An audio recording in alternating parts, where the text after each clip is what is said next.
Mariam Jacqueline Gabala, épouse Dao, est connue sous le nom de Mariam Dao Gabala. Elle est entrepreneuse économique et une militante ivoirienne pour les droits des femmes. Née le 3 mars 1960 et mère de 5 garçons, sénatrice de la République de la Côte d'Ivoire, depuis près de 15 mois du 14 janvier 2021 au 4 mai 2022, elle est présidente du comité de normalisation de la Fédération ivoirienne de football.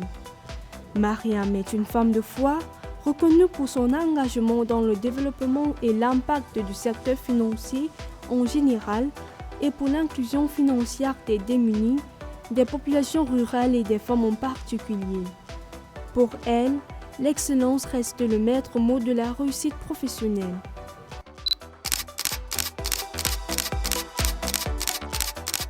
Je pense d'abord que c'est une question d'organisation et c'est une question de vision. Pour moi, le travail, c'est le travail, la maison, c'est la maison. Donc, c'est de savoir en fait qu'est-ce qu'on attend de moi de chaque côté et essayer de le gérer de cette façon-là. Ne pas prendre le travail pour la maison et ne pas prendre la maison pour le travail. C'est pour ça d'ailleurs je me bats beaucoup dans mes conférences en disant nos mamans ont pris l'habitude de nous dire que votre premier mari, c'est votre travail. Je comprends bien l'idée de permettre aux femmes d'être autonomes, mais le travail, ce n'est pas le mari. Il faut bien faire la distinction. Je pense que c'est une question de vision et c'est une question d'organisation. Je ne me voyais pas travailler juste pour travailler. Je voulais que mon travail ait un impact. Donc, dès la sortie de l'école de commerce, j'ai voulu travailler dans quelque chose qui concernait le développement. Développement personnel, développement de l'économie. Et donc, je me suis orientée d'abord vers un institut de formation où j'ai été directeur financier, administratif et financier. Et c'est là que j'ai développé mes compétences de consultance. Parce qu'arrivé un moment, j'ai dit à mon directeur, ça ne me suffit pas, j'ai besoin de faire encore autre chose. Et j'ai fait les deux, j'ai assuré les deux fonctions en même temps. Après ça, j'ai eu un métier de consultant pour de grandes organisations internationales. Et toujours dans mon aspiration à participer au développement, j'ai été recrutée par une institution internationale qui a développé un système de financement pour tous ceux qui ne pouvaient pas être financés par la banque. Et donc j'ai couvert toute l'Afrique de l'Ouest.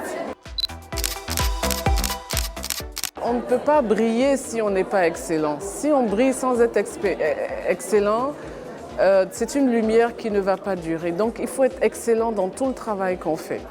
Que je sois entrepreneur ou que je sois cadre dans une entreprise ou que je sois simplement vendeuse de tomates, il faut que je sois excellente dans ce que je fais. Il faut que le besoin de servir m'anime. Parce que si c'est juste le besoin de gagner de l'argent, alors mon business ne sera pas du tout durable. Donc, l'excellence. En dehors de l'excellence, il y a aussi le professionnalisme et beaucoup de passion dans ce qu'on fait. Sans passion, on ne réussit pas. Quand on a la passion, on va s'instruire, on va se former, on va s'informer, toujours pour améliorer ce qu'on fait. Je pense qu'au début, au quotidien, c'était de matcher mes activités professionnelles avec mes activités sociales, mais aussi avec mes activités civiques, parce que j'appartenais à beaucoup d'organisations, beaucoup de clubs services, etc. Et à partir d'un moment, je me suis dit, Mariam, tu n'es pas une superwoman, quelle est ta priorité? Ma priorité, c'était d'abord servir à travers mon travail et servir à travers ma famille. Donc j'ai dû couper toutes les activités que je faisais au niveau du social, je les ai coupées. Je me suis concentrée sur ma famille et sur mon travail. Et quand je n'avais plus rien à démontrer au niveau du travail, alors j'ai recommencé encore avec les activités des clubs services, des organisations non gouvernementales, etc. Donc je pense que la clé, c'est de savoir ce qu'on veut et de s'organiser pour réaliser ce qu'on veut. Il faut que les femmes aient beaucoup plus confiance en elles et il faut que les femmes osent. Les femmes ne peuvent être promues dans les partis politiques que si les femmes dans les partis politiques qui sont aux instances de décision combattent pour que les femmes grimpent un peu plus. Donc il faut que les femmes qui sont dans les instances de décision dans les partis politiques acceptent de jouer le rôle de levier pour les femmes qui sont dans ces partis-là. Sinon, la bataille va être difficile. Donc je pense que le premier obstacle, c'est la femme elle-même. Le deuxième obstacle, évidemment, c'est la conception qu'on a de la femme en politique. Vous savez, quand vous rencontrez les partis politiques, ils vous demandent « mais où sont les femmes ?» Mais en fait, elles sont partout. C'est eux qui ne les voient pas, mais elles sont partout. Elles font même les demandes, mais ces demandes ne sont pas prises en compte, donc elles sont partout. Il ne faut pas attendre une révolte des femmes pour les considérer comme des membres à part entière des partis politiques ou des membres qui peuvent être influents dans les instances de décision. C'est d'abord les femmes aux instances de décision, c'est important parce que les femmes aux instances de décision sont capables de comprendre les aspirations des autres femmes et de les porter. Donc il faut que nous ayons plus de femmes aux instances de décision. Ça va permettre de rectifier un peu cette vision qu'on a de la femme. Elle peut aussi être dans les instances de décision, elle peut être une femme d'influence, elle peut être une femme de pouvoir. Mon deuxième combat, c'est vraiment dans l'éducation. L'éducation est primordiale. Nous sommes dans la révolution numérique. Mais dans cette révolution numérique en Afrique, nous avons encore plus de 50% des femmes qui ne sont pas lettrées. Et en tant qu'Africains, nous n'avons pas développé des solutions numériques pour permettre à la femme qui n'est pas lettrée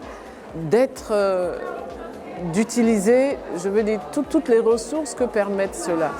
Donc, l'éducation. Développer la confiance en soi et dire aux femmes qu'elles sont des citoyennes à part entière et non pas des citoyennes entièrement à part. Elles sont des citoyennes à part entière. Elles sont une bénédiction pour leur nation. Elles ne sont pas une charge. Elles ont été dotées de talents aussi bien que les hommes et nos pays africains attendent que les femmes déploient leurs talents. Les jeunes femmes leaders, je dirais, il faut apprendre et prendre le temps de construire son bonheur. Les jeunes aujourd'hui veulent tout de suite et maintenant. Il n'y a pas de génération spontanée. Le bonheur, il ne s'achète pas, il se construit. En tant que jeunes femmes, je voudrais leur dire qu'elles ne sont pas l'avenir du continent, elles sont le présent du continent. Donc en tant que présent du continent, il faut qu'elles-mêmes, elles se positionnent dans ce continent à venir.